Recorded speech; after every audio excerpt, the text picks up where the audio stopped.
Bore da iawn I chi gyd a chroeso i'r oedfa foreol. Mae'n hyfryd I weld chi gyd. It's lovely to see you all, members, friends and visitors, rai o Gaerdydd, rai o Canada, as far away as Canada this morning. It's lovely to see you all and hope we have a blessing of being together and worshipping together.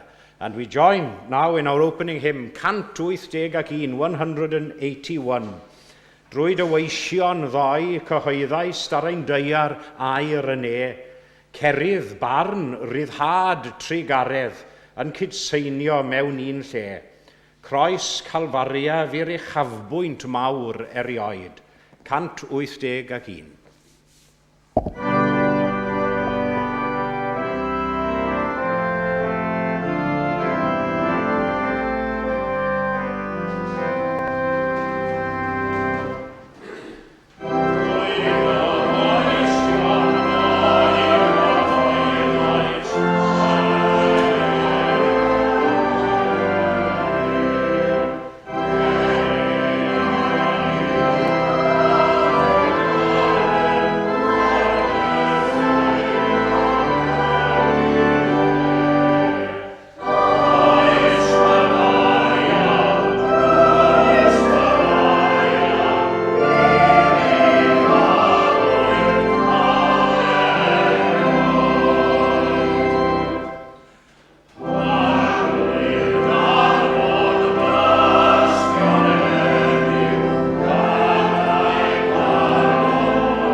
Matthew's Gospel, and we're on page 70 in the bilingual testaments in your pews. If you turn to page 70 in your bilingual testaments, you'll be able to follow the English reading.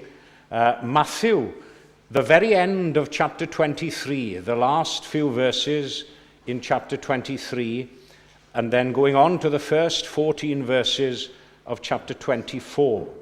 So we're on page 70 in the bilingual testaments. Taswn ni nawr yn yr eglwys, eglwys Loegr neu'r eglwys Gatholig. Bydden nhw'n meddwl, wel, pam I chi'n droi at darlleniad fel yma? Of course, in the non-conformist tradition, we don't conform to the usual Sunday readings, as it were. And I'm sure those in the established church and perhaps the Catholic tradition would say, well, dear me, this is a funny reading for this third Sunday after Easter, but I hope you'll realize why I've decided to read from this portion of Scripture in particular. Felly, Matthew. Jerusalem, Jerusalem, tydi sy'n lladd y proffwydi ac yn llybyddio'r rhai anfonwyd atat. Mor aml y dymunais gasglyd y blant ynghyd, fel y mae iar yn casglu ei chwion dan ei hydenydd, ond gwrthod a wneithoch. Wele, y mae eich tŷ yn cael ei adael yn anghyfanedd. Oherwydd rwy'n dweud wrthych, ni chewch fy ngweld o hyn allan hyd y dydd pan ddywedwch, bendigedig yw'r un sy'n dod yn enw'r arglwydd. Aeth Iesu allan o'r deml, a phan oedd ar ei ffordd oddi yno, daeth ei ddisgyblion ato i dynnu ei sylw at adeiladau'r deml. Dywedodd yntai wrthynt, oni welwch yr holl bethau hyn. Yn wir, rwy'n dweud wrthych, ni adewir yma fain ar fain, ni bydd yr un heb ei fwrw i lawr. Fel yr oedd yn eistedd ar fynydd yr olewydd, daeth y disgyblion ato o'r neilltu a gofyn, dywed wrthym pa bryd y bydd hyn, a beth fydd yr arwydd o ddyfodiad ac o ddiwedd amser. Atebodd Iesu hwy, gwyliwch na fydd i neb eich twyllo, oherwydd fe ddaw llawer yn fy enw i gan ddweud, my fi yw'r Meseia ac fe dwyllant lawer. Byddwch yn clywed am ryfeloedd a sôn am ryfeloedd. Gofalwch beidio a chyffroi, oherwydd rhaid i hyn ddigwydd, ond nid yw'r diwedd eto.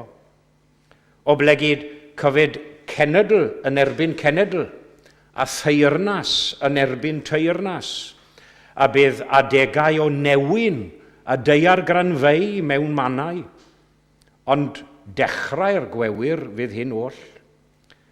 Yna fe'ch traddodir i gael eich cosbi a lladd, a chas fyddwch gan bob cenedl o achos fy enw i.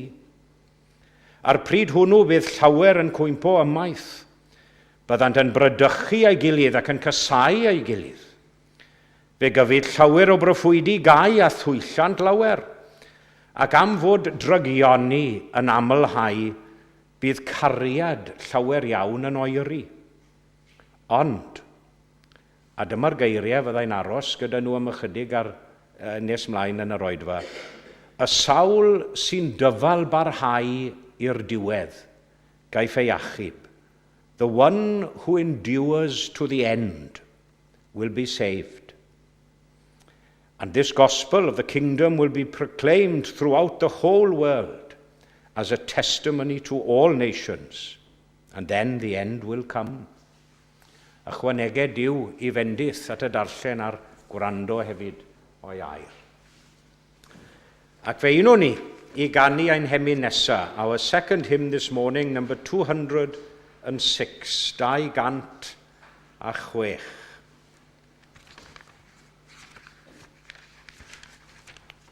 Tored arglwydd i o'r i lawr, tored yn dy gariad mawr, tored, una ni bob un yn dy gariad pyr dy hun. Arglwydd, disgyn oddi fri ac yn awr o fewn dy di, tynnu atat, gwna ni'n un yn dy gariad pyr dy hun. 206.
Felly, cyfle i ni nawr I droi at Dduw mewn gweddi. Let us turn now to God in prayer. Cydweddiw. Arglwyddau'n Duw, mae'r geiriau yr emyn wedi ein harwain ni unwaith eto at orsedd gras mewn gweddi. O llefara air yn awr, gair a dyn y nef I lawr.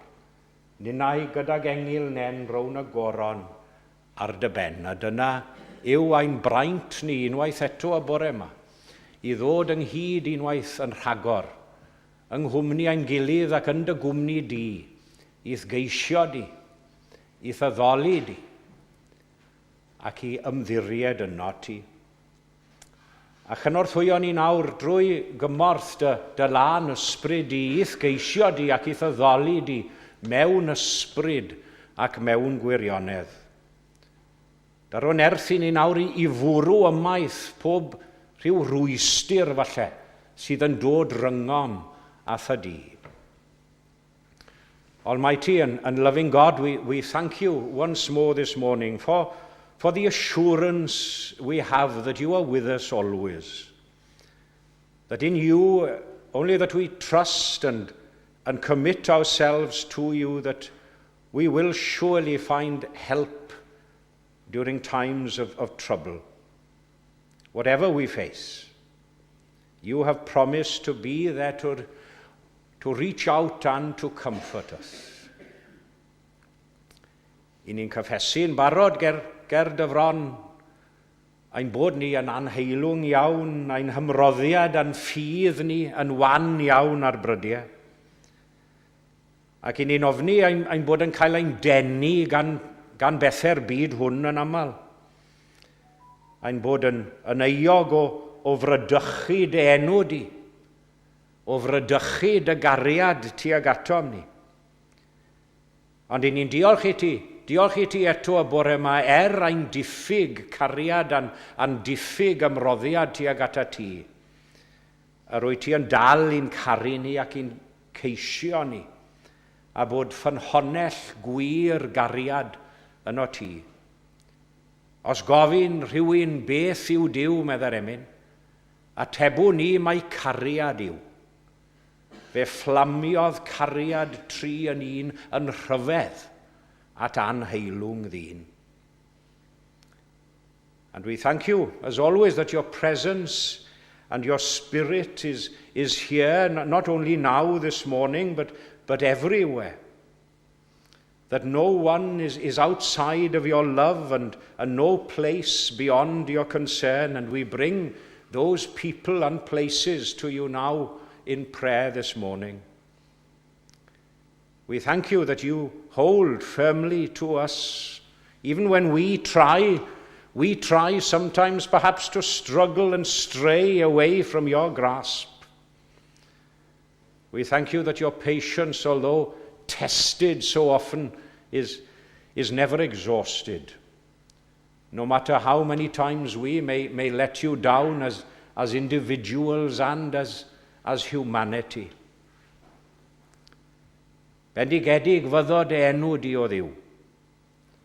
A mi ti egluro'r cariad hwn I ni mewn llawer o ffyrdd. I ni'n diolch I ti am yr ysgrythurau, am y geiriau i'n harwain ni ac i'n cynnal ni. Y geiriau yna sy'n dangos I ni dy gariad yn gweithredu ers dechrau amser ac yn cael ei fynegu mewn llawer dull a llawer modd dros y canrifoedd. And we thank you as always for the greatest manifestation of your love toward us in the person of your Son, Jesus Christ. God so loved the world that he gave his only begotten Son, that whosoever believeth in him should not perish, but have everlasting life. And as we approach the communion table once more this morning at this service, we remember with wonder and gratitude the sacrifice that Jesus made on our behalf. A darwy ni nawr yr uchel fraint o gael golwg newydd ar dy gariad tuag atom ni, a hynny ymherson dy fab Iesu. Fel y gallwn ni ddangos y cariad hwnnw at eraill. Ac fe gofiwn ni am eraill y bore yma. As always in our devotions, we think of others in our prayers. We think especially this morning of the family of Jean Jenkins, of Hugh, who is here, and Mair and William and all the rest of the family, as they remember and celebrate the life of a loving and generous mother, grandmother, and true friend to all who knew her. May your comfort and presence be a blessing to them now. Ac fe gofiwn ni am bawb sydd mewn angen. We think of many others this morning as well, of our fellow members here who need our prayers and who need your presence. Some facing hospital treatments, ongoing treatments, others who have been unwell lately. We think of them all, and we hope that they now will feel your presence as we pray and think of them. Bydd gyda ni felly yn ein haddoliad y bore yma. I ni'n gosod ein hunain yn dy law, bydd yn agos atom ni a rai hynny sydd yn mynnu lle hefyd yn ein defosiwn personol ni.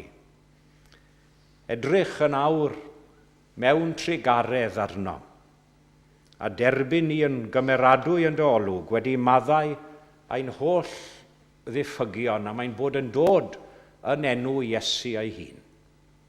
Amen.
Wel, croeso cynnes iawn i aelodau a chyfeillion a gymwelwyr ein hoedfa gymyn y bore yma.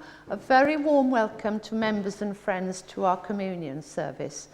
A ni'n ddiolchgar iawn i'n gweinidog am ei arweiniad ac yn awyddus i wrando ar ei neges i ni bore yma. A diolch yn fawr hefyd i Paul am ei gyfraniad wrth yr organ. Thank you very much, Paul. Bydd cylch trafod am hanner awr 4 ac oedfa hwyrol am 6:00. And after today's evening service, the popular Chapel Curry Club will dine at the highly recommended Chettinad Indian restaurant in Percy Street. Sul nesaf, byddwn ni'n cynnal ein hoedfa cymorth Cristnogol am 11, pryd y bydd y Dr Nathan Monday yn rhoi anerchiad. Next Sunday at 11, we will hold our Christian Aid service when Dr. Nathan Monday will talk about the work of the charity.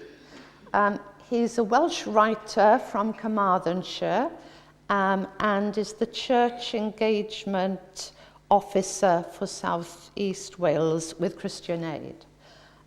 We'll also be making a special annual collection for Christian Aid. So if you would like to donate, please remember to bring some cash.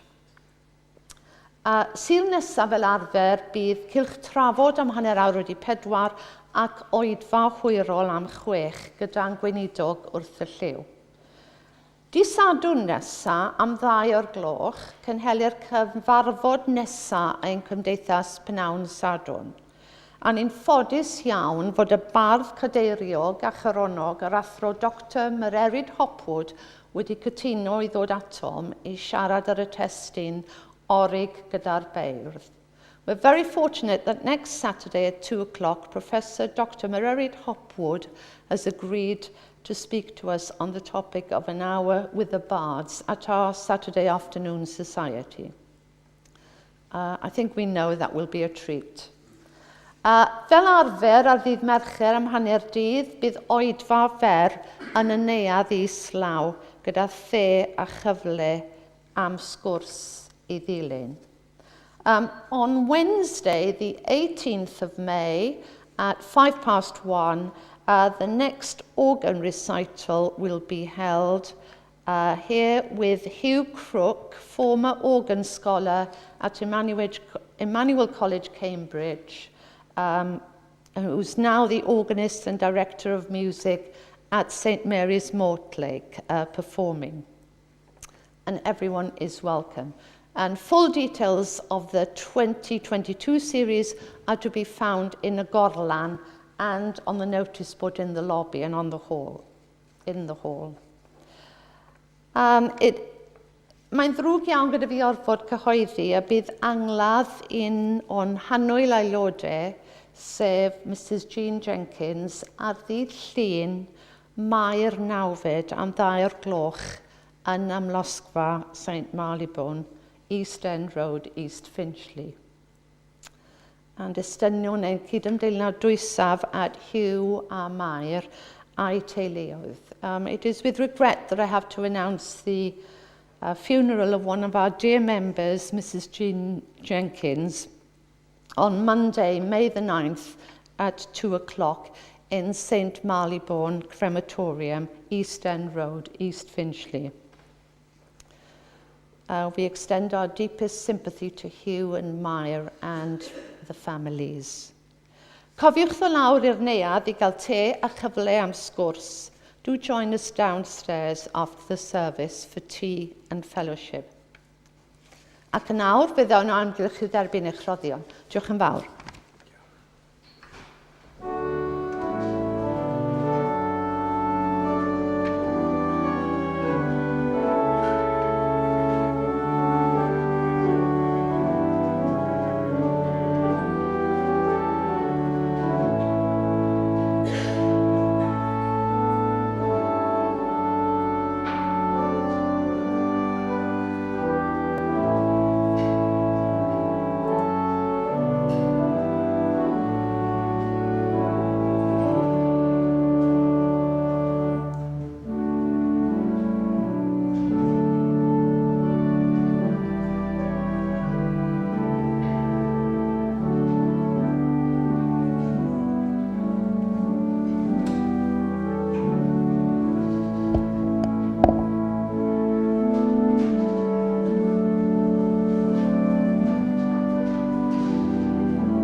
Wel, os allai just danlinellu ddau beth yn y coeddiadau, fy apel arferol pan mae rwy'n diethyr yn dod i anerch ac yn enwedig y Sul nesaf, Dr. Nathan Monday, please make an effort, if possible, to be here next Sunday morning for Dr. Nathan Monday.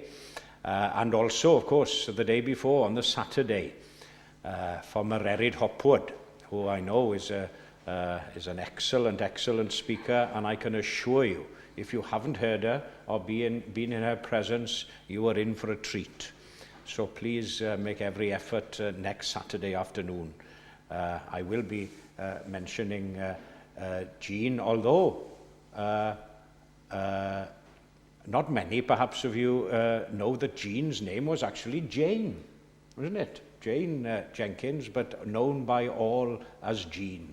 And I will be saying more at the communion table later on. O'n i'n meddwl amdanoch chi, thinking of you all as a family. Felly, fe unwn ni i ganu gyda'n gilydd 167, 167, geiriau hyfryd i Ieuan Glan Geirionydd, geiriau cyfarwydd iawn, a geiriau mae llawer o bobl yn gallu uniaethu â nhw, dwi'n siŵr, ar fôr tymhestlog teithio rwyf i fyd sydd well i fyw, gan wenu ar ei stormydd oll fy nhad sydd wrth y lliw. Dwi'n meddwl yn aml am bennill tri cael fy naflu o don i don, nes ofni bron cael byw. Dihangol ydw i fyd yn hyn fy nhad sydd wrth y lliw, i mewn i'r porthladd tawel clud o sŵn y storm a'i chliw, a ca fy nediad llon rhyw ddydd, fy nhad sydd wrth y lliw, 167.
crafau, y mangor sydd wrth y lliw. Yn y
Ond y sawl sy'n dyfal barhau i'r diwedd a gaiff ei achub.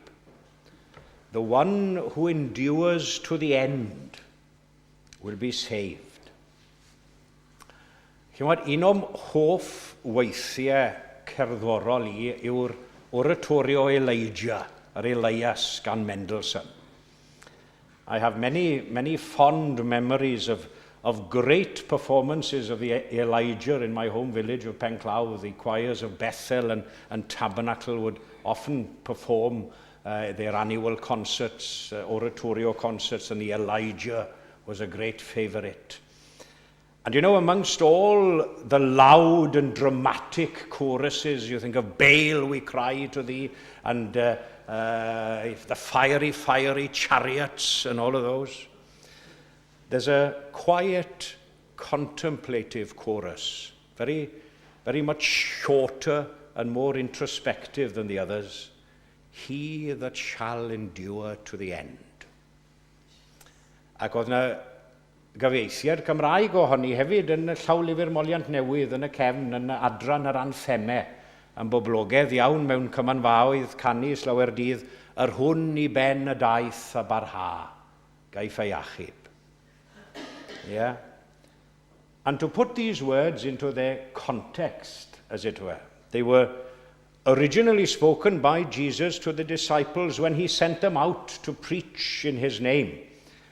And perhaps, who knows, he thought they might have bright visions in their minds of receiving honor and glory from the public at large, and he might well have said them to them in a way of keeping check on their high hopes, as it were. You're going to have trouble, you're going to have problems, keeping their feet firmly on the ground, as it were, or even a warning, perhaps, to them, that don't enter upon this work without counting the cost beforehand, because it's not going to be a bed of roses. Beth bynnag am y reswm tu ôl i'r geiriau, mae Iesu yn rhoi disgrifiad llawn a manwl iddyn nhw o'r driniaeth o'n nhw'n debygol o'i chael. Pobl mynd I gysau nhw. Pobl yn codi yn ei herbyn nhw. Ac mae'n atgoffa nhw taw nid dechreuad y gwaith sy'n bwysig.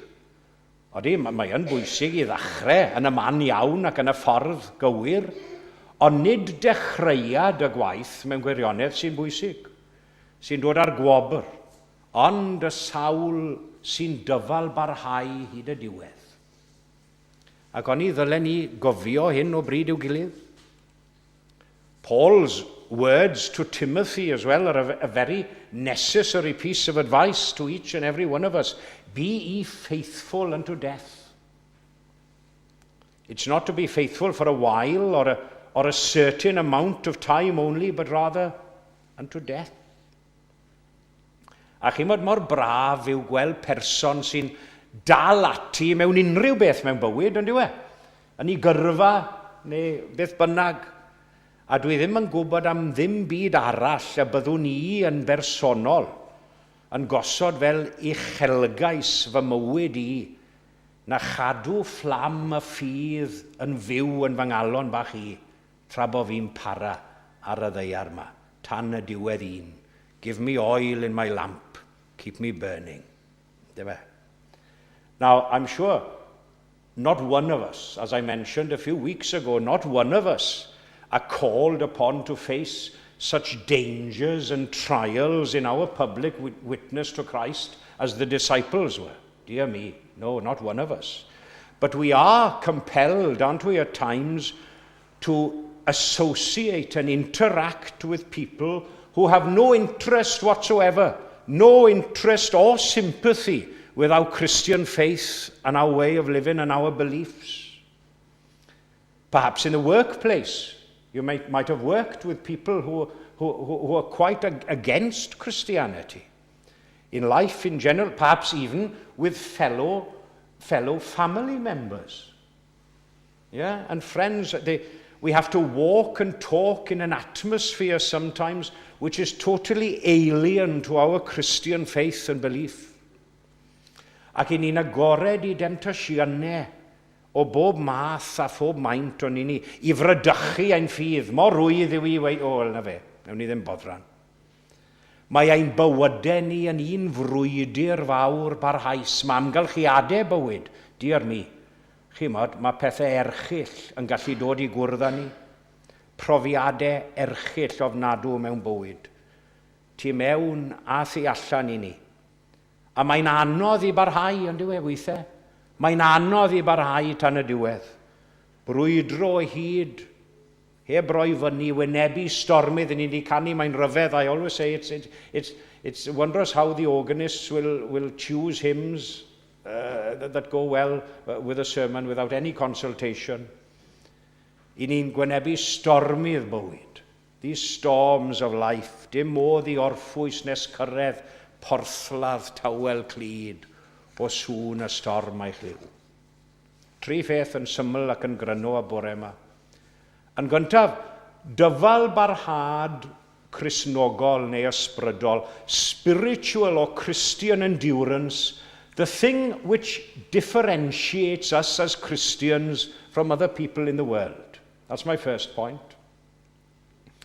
Secondly, spiritual endurance, the very thing which this world would like to take away from us. That's my second point. And finally, spiritual or Christian endurance, the thing which we should all strive for. Felly'n gyntaf, dyfal barhad ysbrydol neu Grist. Y peth yma sy'n ein gwahaniaethu ni oddi wrth bobl y byd hwn. The thing which differentiates us, or should, from the people of this world. We're in the world, but not of the world. Remember that verse? In the world, but not of the world. Dyma'n bathodi ni, os mynwch chi, y nod sy'n ein gwahaniaethu ni oddi wrth bobl y byd hwn. How are we to know other Christians? By their words? Should we know them by their words? Well, perhaps to a certain degree, but you know, some, unfortunately, can be very deceptive and untrue in their words, even as far as Jesus Christ is concerned. We read about them, the false prophets. Yeah? Mae rhaid i ni ofyn y cwestiwn, sut mae Duw a Christ ei hun yn adnabod Cristnogion wrth ei ffrwythau ar adnabyddwch hwy? You shall know them by their fruits. That's what the scripture tells us, and that's what Jesus himself says. Trwy ein gweithredoedd ni, mae Iago yn dweud ein bod yn cael ei cyfiawnhau. Nid ein geiriau, nid ein profiad, ond yn hytrach ein gweithredoedd ni. Fel i ni'n actio, llefaru, a mae gweithredoedd yn gallu llefaru yn uwch ac yn fwy eglur nag unrhyw eiriau sydd mewn bodolaeth. And it's in regard to our actions, our perseverance and our endurance as far as our actions are concerned, is what makes a Christian a different person to others in the world. Yeah. Take the analogy of a race, for example. Well, something which is used often in the Bible, isn't it? A race, an earthly or worldly race. Only one person can possibly win a race. And that's the best, the fastest, the quickest. They're the only one. Many compete. Many even complete the race. But only one can get the prize. But think of it in a heavenly or spiritual context. It's not the speed or the ability which counts, but rather the perseverance, the endurance of all who continue to the end. Nawr mae synwyr cyffredin yn dweud wrthon ni, ys dim gwobr i'r rheini sy'n dechrau a dim yn gorffen dim byd. Beth yw pwynt o'n wneud ni? Ond wrth gwrs, i ni gyd yn gallu bod fel na'r brydiau, yndyn ni? What about our own spiritual Christian lives? Can't we all sometimes have fits and starts as far as our Christian life is and our commitment is concerned? We're full of life and enthusiasm in the work at 1 minute, and then we become a little lukewarm, perhaps. Blinder, neu siom, neu profiad ofnadw bywyd yn gallu dod i gyfarfod ni a fflam y ffydd yn llosgi'n isel. Ond dim ond i'r fflam i beidio diffodd yn gyfan ar peth. Mae modd i ni wedyn i ail gydio ac i ail ymroi i'r gwaith unwaith eto.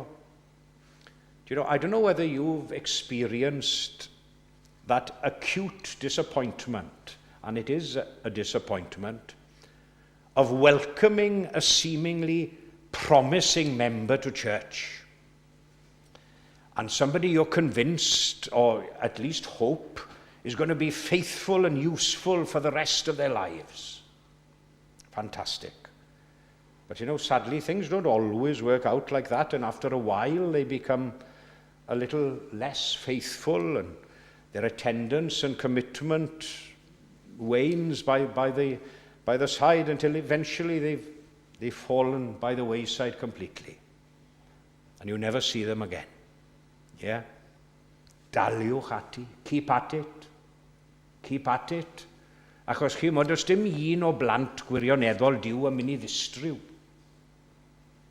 Dyma'r peth sy'n ein gwahaniaethu ni oddi wrth bobl y byd hwn. One of these things which differentiates us from the people of this world, but the one who endures to the end will be saved.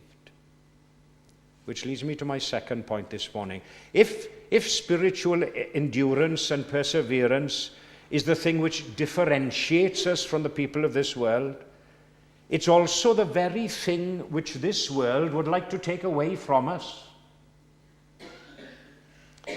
Mae lot o wrthwynebwyr i'n ffordd ni o fyw fel Cristnogion, a'n hagwedd ni o fyw fel Cristnogion. Yn wir, ar brydiau mae'n teimlo fel sa'r byd cyfan yn ein herbyn ni, yn dyw e? The whole world against us. Mae'r byd yn ceisio ein denu ni o hyd ac o hyd, i dynnu'n rydd o'n ymrwymiadau ni a'n dyletswyddau ni fel Cristnogion. And you know, not only the world seems against us, but we ourselves can be against ourselves at times. Chipping away at our Christian endurance, taking the attitude, well, perhaps we've had enough of this. It's hard work, it's tiring work, being a committed Christian. Wouldn't we be better off perhaps having a rest a few Sundays and not coming to chapel, instead of making the effort to come to chapel? Mae'n ddigon rwydd i roi'r ffidil yn y to, gofiwch roi'n trad lan, gael bach o orffwys. Yn hytrach na thorchu ein llewis ac yn cydio yn y gwaith. Mae ein dyfal barhad ysbrydol ni yn cael ei brofi o hyd ac o hyd, ond yw e, gan gymaint o bethau gwahanol, gan gynnwys ni ein hunain hefyd. When we at times perhaps feel a little weary and worn in the work, it would be good for us to remember these words of Jesus, the one who endures to the end will be saved. And briefly, before meeting around the communion table once more this morning, endurance, therefore, should be the thing which we all strive for. Yr hyn dylen ni gyd ymdrechu tuag ato fe, amdano fe. Dear me, I see some here this morning who have made such an effort, a real effort to be here. And thank God for that. And I know there are others listening in who I know would love to be here this morning. And they are here, their hearts are with us. Dylen ni gyd ymdrechu tuag ato fe. Am un peth, ni'n anrhydeddu a gogoneddu Duw. Duw ei hunan wrth barhau tan y diwedd. Ac nid yn unig hynny, ond ni'n anrhydeddu ac yn dangos concern drosom ni ein hunain, ein heneidiau tragweddol ni, byddwch ffyddlon hyd angau, oedd y cymelliant yma gan Paul, os ych chi'n credu mewn anfarwoldeb yr enaid, the eternity of the spirit, of the soul.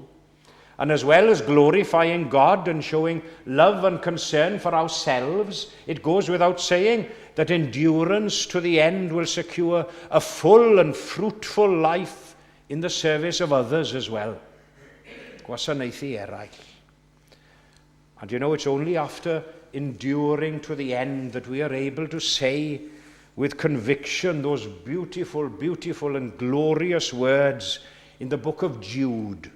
Now, to him who is able to keep you from falling and to present you faultless before the presence of his glory with exceeding joy.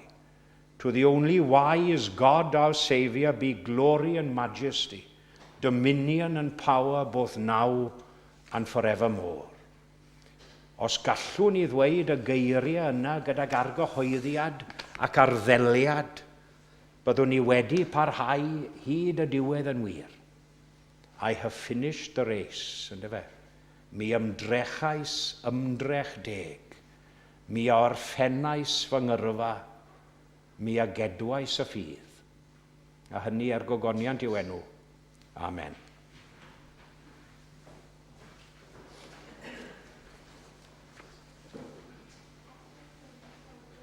A fe ganwn ni, gyda'n gilydd, wrth nesau at fwrdd y cymyn, 509, 509.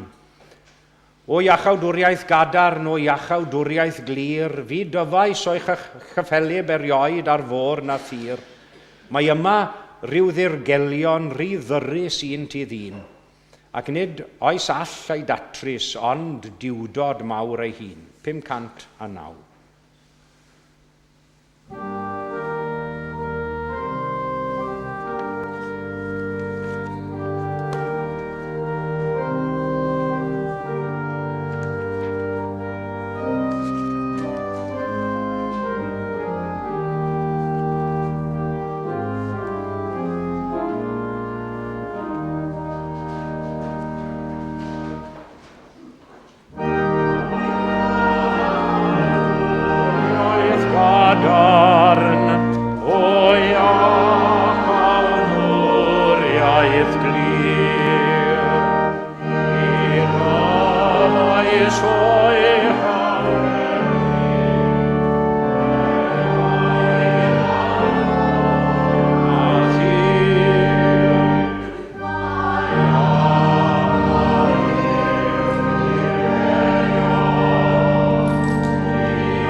custom, as we come to the communion table, we remember in particular many people, and in particular this communion service, of course, we remember Jane Jenkins and her family, of Hugh and Maya and William, and it's lovely to see Glyn here. And what a truly, truly lovely lady she was. And I know that the family have many precious, precious memories of a loving mother and grandmother, and a true friend to all who knew her. And may those memories now be your rock and support in the days, weeks and months, indeed years to come. Meddwl amdanoch chi, we think of you all, and remember her with great, great fondness. And I'll have a chance, of course, to say more a week tomorrow, and I'm sure those that are able to be at the communion service, the funeral service, will be there. And it's particularly nice this morning that Hugh has had a chance to share the communion with us. Lovely. Diolch yn fawr iawn. There are others who would certainly be with us this morning if it weren't for illness. Some, I'm not mentioning any because I will bound to leave somebody out, but some have been suffering with the dreaded COVID lately. I see some back here with us. Others have had heavy colds and other ailments. We know of some with ongoing hospital treatments, and thinking of them as they have difficult and challenging times at the moment. You know who you are, and we think of you and pray for you. Felly, gyda'r geiriau yna, gan feddwl am y bobl hynny a garau rhan yn ein gweddiau ni, fe ddown ni at fwrdd y cymyn. And we say together the church covenant, which is in the back of your hymn books, y cyfamod eglwysi. Felly fe gyfamodwn yma gyda'n gilydd. Gnawn yma gyfamod a'n gilydd trwy gymorth Duw i rodio yn ei ffyrdd, i arddel Iesu Grist yn arglwydd ac yn waredwr, i geisio arweiniad yr ysbryd glân, i ddarllen yr ysgrythurau, i fod yn ffyddlon o fewn ein gallu i'r addoliad cyhoeddus, i gario beichiau ein gilydd, i wneud ein gorau i rannu'r efengil, ac i adlewyrchu cariad Crist yn y byd. And we read from Paul's first letter to the Corinthians, where he notates his account of the Last Supper. Canis my fi a dderbyniais gan yr arglwydd yr hyn hefyd y draddodais i chwi, bod i'r arglwydd Iesu yn nos y brydychwyd ef gymryd bara, ac wedi iddo ddiolch ef ei torodd ac y ddywedodd, cymerwch, bwytewch, hwn yw fy nghorff yr hwn a dorri'r trosoch, gnewch hyn coffa amdana.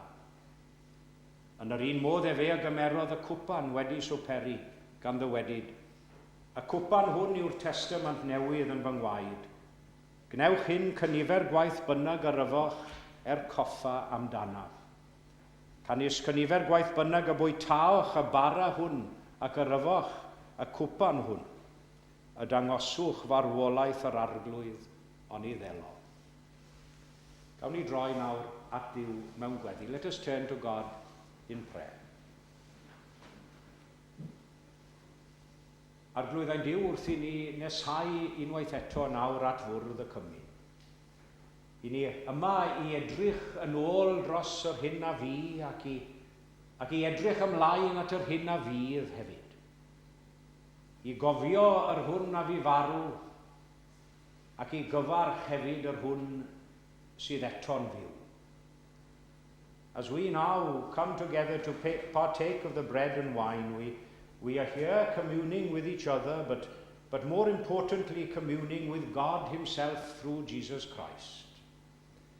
And it is he who invites us now to eat and drink in remembrance of him. Diolchwn, ymostylmwn, a derbyniwn yn ddidwyll o'i rodd rad a gwertho fawr tuag atom ni. Amen. Felly, wrth i ni gofio'r nos, a fi Iesu gyda'i ddisgyblion yn yr oriwch ystafell, fe gofiwn iddo gymryd y bara a'i fendithio a'i roi i'w ddisgyblion gan ddywedyd. Hwn yw fy nghorff, yr hwn a dorri'r trosoch. Cymerwch a'r henwch yn eich plith a chynifer gwaith bynnag ac a gnewch hyn. Gnewch coffa amdana. Bwytawn bawb o hwn.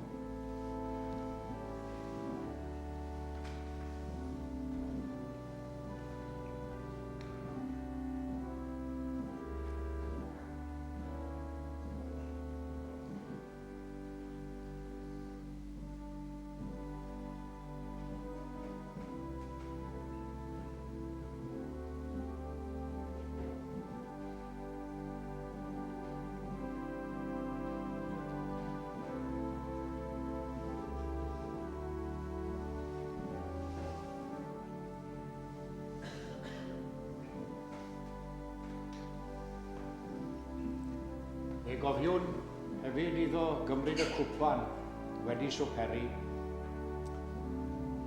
ac estyn i'w ddisgyblion gan ddywedyd y cwpan hwn yw'r cyfamod newydd yn fy ngwaed i. Cymerwch a'r henwch yn eich plith a chynifer gwaith bynnag ac a gnewch hyn. Gnewch coffa amdana. A fwn bawb o hwn.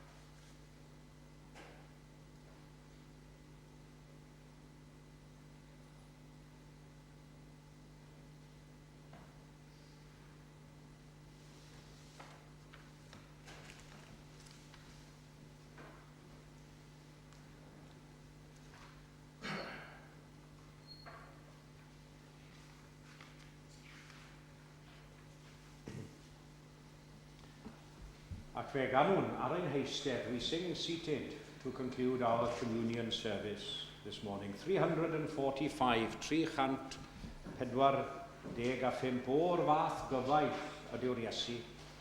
Ffrind ym mhob ystoron gref, o'r fath fraint yw'r mynd ar cyfan yn ein gweddi at o ef, o'r tangnefedd pur a gollwn, o'r pryderon rym yn dwym, am na cheisiwn fynd yn gyson at o ef, i ddweud ein cwyn. 3, 4, 5. O'r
Gollwg ni yn awr o dadnefol o dan dyfendydd gyfoethog, a bydded i ras ein harglwydd ni Iesu Grist a chariad diw y tad, a chymdeithas felys ddiddannus i lan ysbryd i aros gyda bob yr un ohonom ni a phawb sydd yn annwyl gennym ac yn absennol o ddiwrthym ni, o'r awr hon hyd yn oes oesoedd.